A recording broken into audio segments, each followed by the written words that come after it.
अस्सलाम वालेकुम viewers, welcome back to my YouTube channel daily tips with Asma. Noorafsha नाम का शुमार लड़कियों के नामों में होता है। नूरअफ़शा एक इस्लामी नाम है। नूरअफ़शा नाम की इब्तदाई तारीख उर्दू ज़बान से निकलती है। नूरअफ़शा नाम बहुत ज़्यादा पसंद किया जाता है।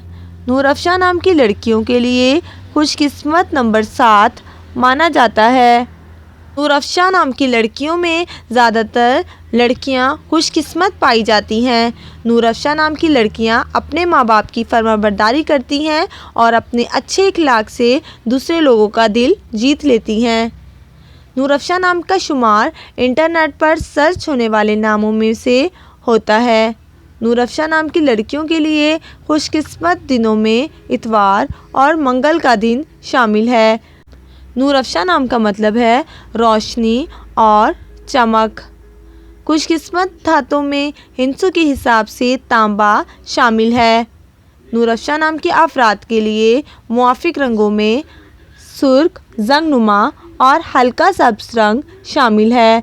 नूरअफ़शा नाम के अफराद के लिए खुशकिस्मत पत्थरों में पुखराज पत्थर शामिल है। फ्रेंड्स, अगर आप किसी भी नाम का मतलब जानना चाहते हैं तो आप कमेंट बॉक्स में अपना नाम लिखें। इंशाल्लाह हम आपके नाम की वीडियो ज़रूर बनाएंगे। Thanks for watching. अल्लाह हाफिज़।